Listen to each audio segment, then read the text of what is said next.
दिल्ली के विधानसभा क्षेत्र पालम की विधायिका सुश्री भावना गौड़ जी 24 साल की उम्र से राजनीति में हैं। 24 साल की उम्र में वो अपने क्षेत्र की निगम पार्षद भी रह चुकी हैं।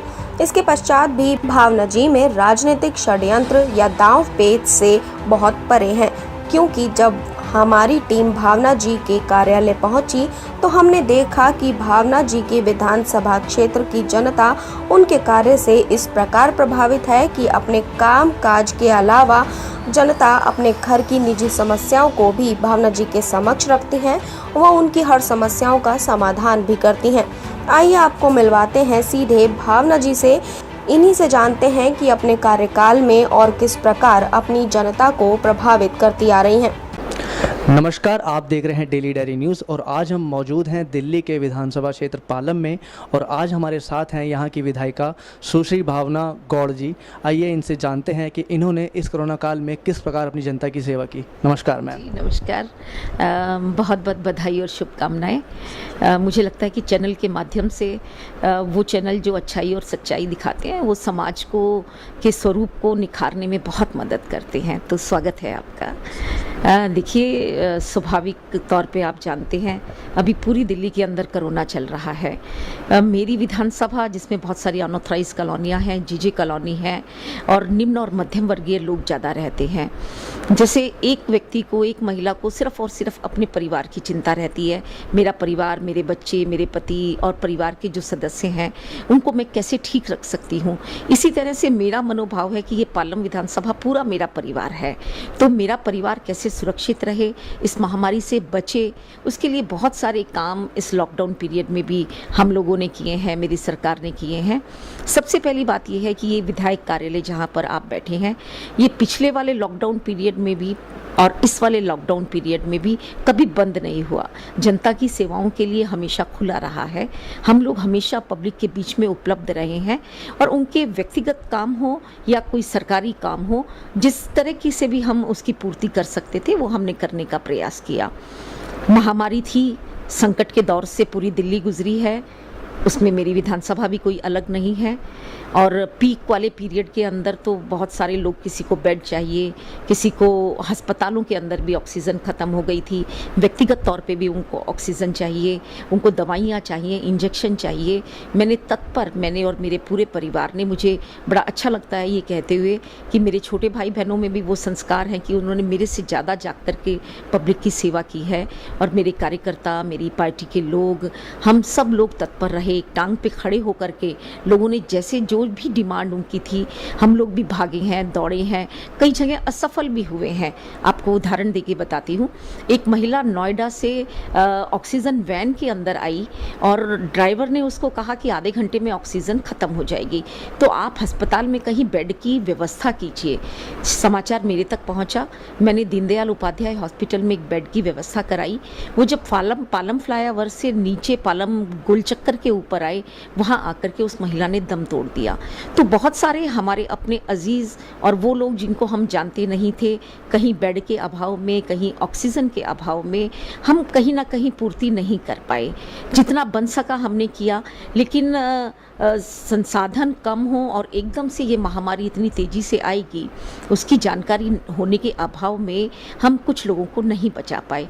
लेकिन जितने भी हमारे यहाँ नर्सिंग होम्स हैं, छोटे हॉस्पिटल्स हैं, पर्सनली अभी आप देख रहे हैं यहाँ मेरे ऑफिस के अंदर, ये थोड़ा सा मैं चाहूँगी कैमरा इधर भी आप करके दिखाएं, ये ऑक्सीजन कंसंट्रेटर यहाँ पर रखे हैं, इसकी व्यवस्था हमने की है। ये हमारे ऑफिस में ही रहते हैं।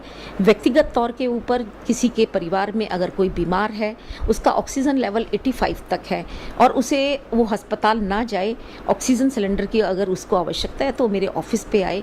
हमने ये ऑक्सीजन कंसंट्रेटर हम उनके घर पे देते हैं, वो इसका इस्तेमाल करें और ऑक्सीजन लेवल जब 95-98 तक आता है तो वो इसे हमें वापस दे जाते हैं। तो इस तरह की बहुत सारी अच्छी व्यवस्थाएं सुविधाएं, एरिया स्वस्थ रहे, इसके लिए हमने मेरे अपने चारों वार्ड के अंदर, मेरे पास पालम विधानसभा में नगर निगम के 4 वार्ड हैं।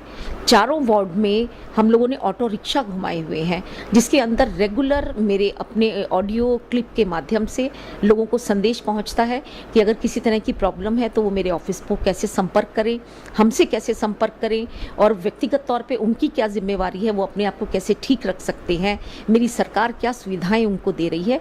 इस तरह का मैसेज एक वॉइस रिकॉर्डिंग के माध्यम से हम घर घर गली गली पहुंचाने का काम भी कर रहे हैं। जी।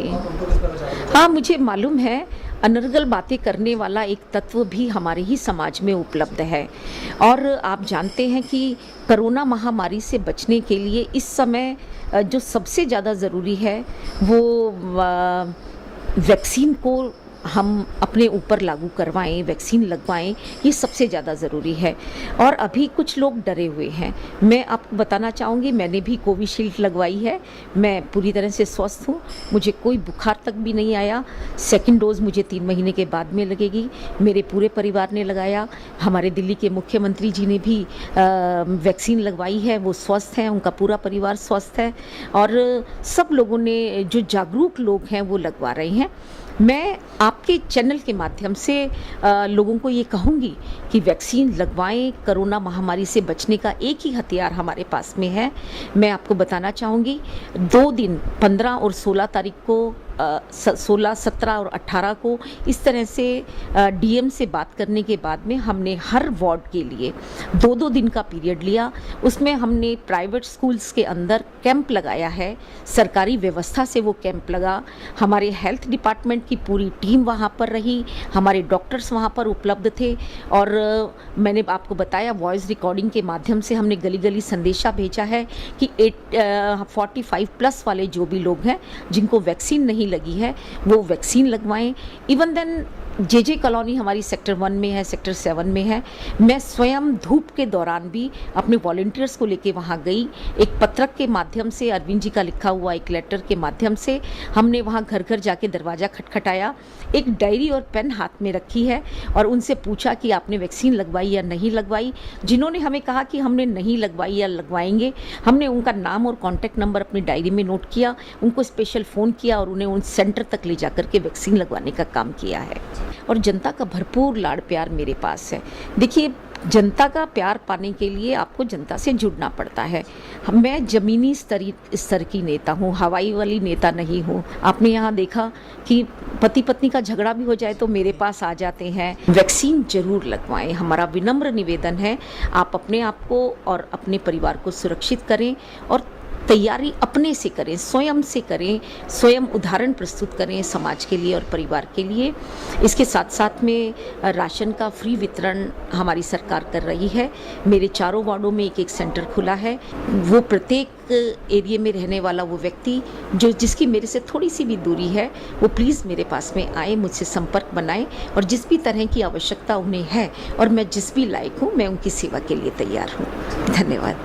आइए आपको इनके क्षेत्र के नागरिक की जुबानी भी सुनाते हैं कि वो उनके कार्यकाल से किस प्रकार प्रभावित और संतुष्ट हैं। दिल्ली के विधानसभा क्षेत्र पालम सुश्री भावना गौड़ जी के कार्यकाल से आप किस प्रकार संतुष्ट हैं, क्या क्या कार्य उन्होंने किया आपके तरफ? सर, जहाँ तक मैं जानता हूँ, मैं महावीर वार्ड से महावीर से निवासी हूँ। तो पहले हमारे यहाँ सबसे मेन जो समस्या थी पानी की थी, महावीर इंक्लेव में भी और पूरे पालम में भी, जो कि बहन जी की आती है शायद वो 6 महीने और 1 साल के अंदर पूरी की पूरी ख़त्म कर दी गई। हर जगह पानी पहुंचा है, वो भी पाइप के जरिए पानी पहुंचा। दूसरा, जैसे हमारे कॉलोनी से सबसे पहले स्टार्ट हुआ रोड बनना महावीर वार्ड में, तो वहाँ से रोड बनना स्टार्ट हुआ, ठीक है। और आज पूरा महावीर विजय ऑलमोस्ट रोड जो है कम्प्लीट हो चुका है। सीवर लाइन हमारे यहाँ डल चुकी हैं। अभी CCTV और वाईफाई पे भी काफ़ी काम हुआ है। आई थिंक वो भी 90% वाईफाई CCTV भी लग चुके हैं, ठीक है। और बाकी जो छोटे मोटे कार्य के लिए उनके लिए जनता आती रहती है, अपने काम कराती रहती है। कहीं कहीं समस्या होती है तो हम आके बहन जी सामने रखते हैं। हमें हमेशा उनसे सहयोग मिला है और काम को हमेशा पूरा हुआ है। जितना भी हमने कोई भी काम बोला है उनसे सारे काम हमारे पूरे हुए हैं।